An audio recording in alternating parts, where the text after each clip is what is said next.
that you need to give your children the ultimate positive focus, and unfortunately if there's mums that are within the house or within their private sphere and they're thinking about something else like everyone else. When do her kids get to see her?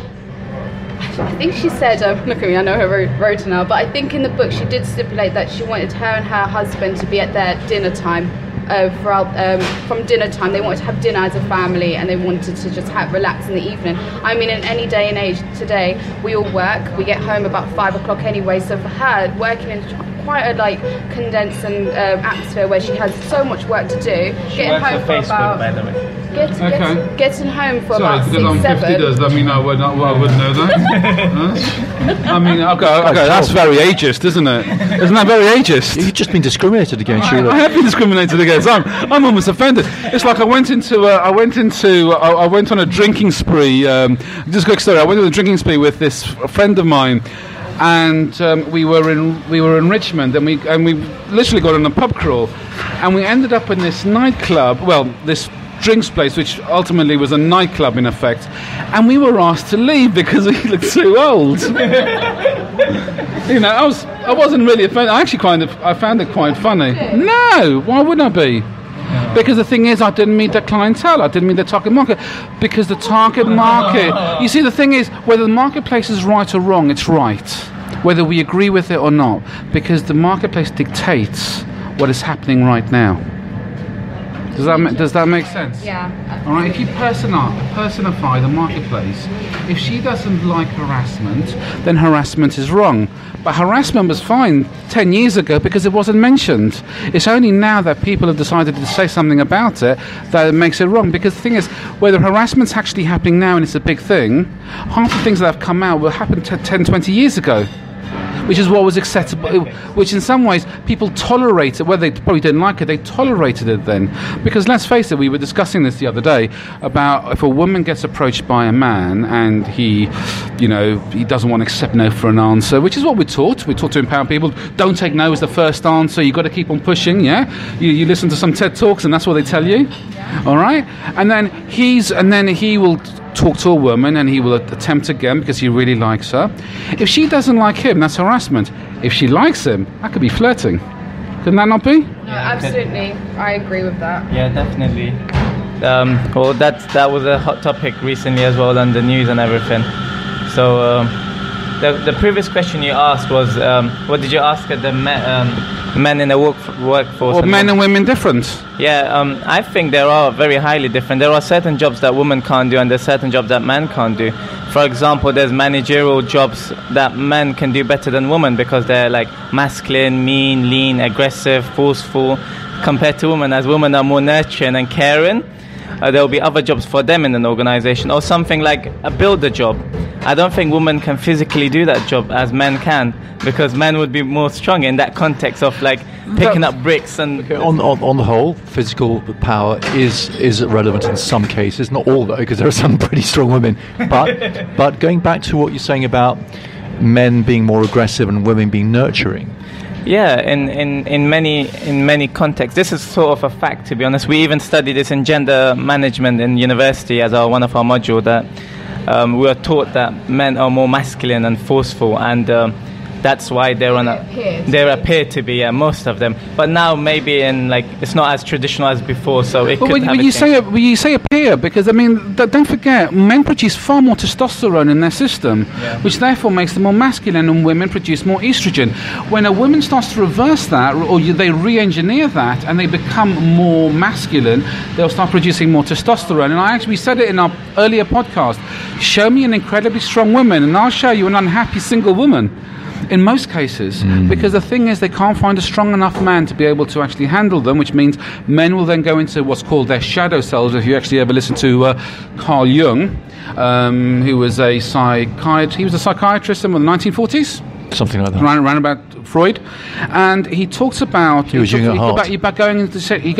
into the shadow self. So men then become more controlling, they become more aggressive, because then they really need to want to reinforce their position as the masculine authority in the relationship, but they're fighting against a strong woman. Therefore, and that's why they become more controlling. But don't forget that there are people. So there you go. What do you think about that? It's okay. It's okay. You don't have to. See, hang on a second. There are differences because women are naturally more nurturing. You're right. Which is why, They produce more estrogen. Which is why in hospitals and in airlines they actually seek the gay men, because gay men are more like women. They're more nurturing. Which is why, again, in terms of bouncers, it's much harder for a man to be aggressive to a woman because they see her as more nurturing. How can they be more aggressive? But it's easier to be aggressive to a man. And therefore, men and women do need to be trained differently. They have started training male bouncers more differently as well, and showing them to be a bit more placating rather than just But being. isn't that just because that's how we've socially been evolved? So like going back into like But the first women are like, hormonally suffering different. stuff. You see, physically they're different, so they're hormonally different. So women produce a lot more oxytocin. I mean, men also oxytocin, by the way. And oxytocin is Oxytocin, not estrogen. Oxytocin. Oxytocin is the most powerful and important social hormone. So did you know, for instance, that not only is it the hormone you produce when you cuddle, when you have sex, when you breastfeed, okay, it binds you, and it's particularly important for women binding to their baby, and it's more powerful than binding the woman to the man. Don't you think a man could have that same affection to his child or to? It does, but the link is stronger. The hormonal link is stronger because you breastfeed, for instance. Well, most people do, not all, obviously, but there is Most women do. Most women do. Women. So, women. Is that a difference between a man and a woman, or women? Yeah. Oh, indeed. But so the men and women are hormonally different, and hormones affect our identity and behaviour. You know, until you get a unisex person who has the same hormones, you're going to get differences. And of course that's reflected in our behaviour generally. So women will tend to be more aggressive, and as of course men will be more aggressive. So as a guy gets older, they tend to get less aggressive because their testosterone goes down. And then if you see weight trainers overdosing in the gym on testosterone, they're getting more aggressive and more paranoid. So we're talking about characteristics that are ultimately led to our genetics and the science behind it. But then how does that contrary to the workforce? Because why does that mean that a manager has to be these ideologies of forceful, as Bejan was saying, and aggressive and kind of controlling and competitive? Why do they have to have this and not have the characterized traits that are set in women? Actually, I'll answer. Let me answer that one for you. I don't think that is the case, because I think very forceful managers actually make really bad managers. And here's why. Companies made the mistake many years ago of employing someone, because the thing is, there's a thing called the halo effect. You know what the halo effect is? The halo effect, the halo effect is a cognitive bias. So when we actually see someone and we see a characteristic like assertiveness in someone, we can automatically believe that, because they've got that characteristic of a leader, therefore they have the other ones as well. Now, if you come across as assertive and even charismatic, you could actually either have sociopathic tendencies or you could be a narcissist. So because we assume you've got one or two qualities as a leader, then they will then employ you to a higher position. And when they get to that higher position, then narcissism is when it comes out. And it's more prevalent in men than it is in women, by the way. And the narcissism comes out because narcissists only care about themselves. They don't care about the staff underneath them. They don't care about nurturing them. They don't care about developing them. They care about their targets and their figures to make themselves look good. So it's similarly psychopaths, isn't it? That's right. So therefore, more CEOs are narcissists and psychopaths. And that's what Donald Trump stands, by the way. He's a narcissist. All right, it's all about him. So they've employed all these people who then companies fall down, the staff get disengaged because they're not being looked after. So in some cases, I think there was a case where I read Warren Buffett. Do you know who Warren Buffett is? Yeah. Okay, so there was a case where Warren Buffett actually started looking for more female leaders because they were far more nurturing in their role. Same thing happened with the CEO of Alibaba, I think, if you read into it. I think he's Chinese, I'm not sure, he's one of the richest men in the world. Yeah. And he said the way that he got his company to grow up and be where it is right now was hiring more women in the workplace because they were more caring towards the company. But if you have more women in the workplace, you've got to manage them properly, because in today's climate, for a woman to progress, she has to be more masculine, which means she's going to be an unusually. Why does she have to be more masculine? masculine. Because it's today's climate that she has to be. She's got to push herself, be more aggressive, prove herself more. Because the marketplace tells us that, whether it's true or not. That's it. See, I'm saying that's a bad thing. I'm saying that this Alibaba chap is an absolute genius because he probably managed them very well. He probably gave them very strict guidelines and said, okay, you're not going to work late, you're going to be respected, and so on. And that's great. But the difficulty in today's society, is particularly in capitalism, is that because it's all about survival of the fittest and being narcissist psychopaths, then of course a lady who pushes herself there because it's so unnatural for a woman to do that means you have a very dysfunctional woman doing it, which is going to be a disaster.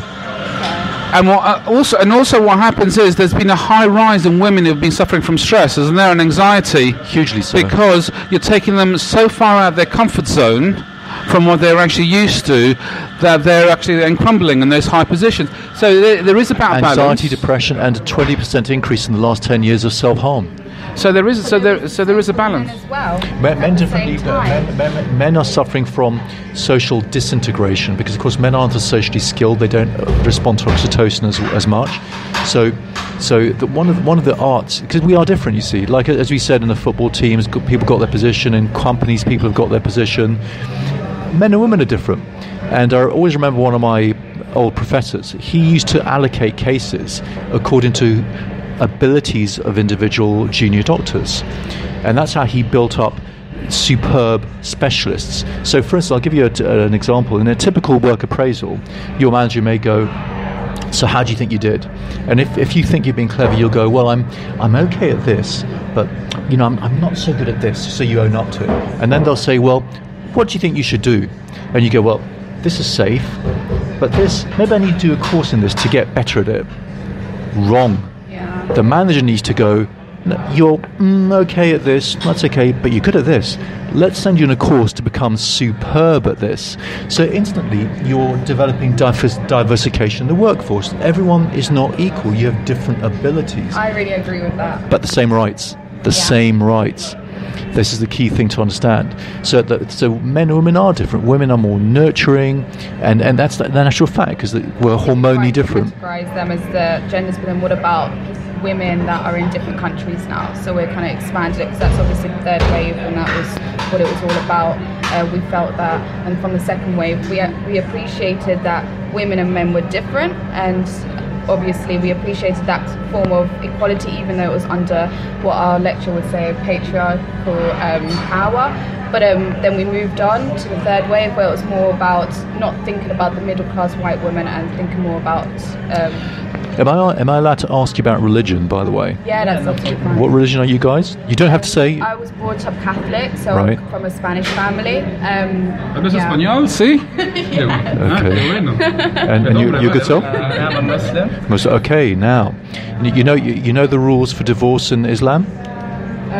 No, actually, I don't. Okay, now you correct me because I'm no expert, but I'm no expert as well. But if Are you practicing Muslim at all? Yeah. if you men are allowed to divorce women under Sharia law by saying I divorce you 3 times, women are not, because they are viewed to be more emotionally unstable, and to divorce a man they have to go through an intermediary.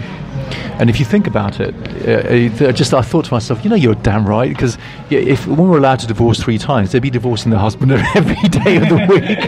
You're divorced. And again, you've got to question why also, because women are better organisers and better social, why they aren't running the world. And as Crossrook put it, because they hate other women, because they're very competitive with other women. We've been watching The Apprentice. I've got to say, the women are the real bitches in this one. In this one, but I wouldn't be too. What the poor lady who got sacked yesterday, the Aisha, whatever her name was. Yeah. If you watch her very carefully, she obviously is a very capable lady, but she goes through periods of being entirely disinhibited, where she's giggly and talking too fast, and her colleagues look at her. She's completely nuts. I think she's a mood swinger. No, I think she's a mood swinger. Okay. She's probably got ADHD, Thea? Not necessarily, but she demonstrates this weird spontaneity, which is cyclical, because other times she's quite restrained, actually. The thing is, the marketplace... And she's the one who slept with her male colleague. All right, is she? Okay. Trying to gain power in some sort of way. And I think this is the problem, because for all the women that now have this opportunity to study and to do so much where they didn't have before, if we reverse all the time, They don't feel liberated, though, do they? They're more stressed and unhappy. because we don't really get our view across, isn't it? Really. No, but you're told you should do everything.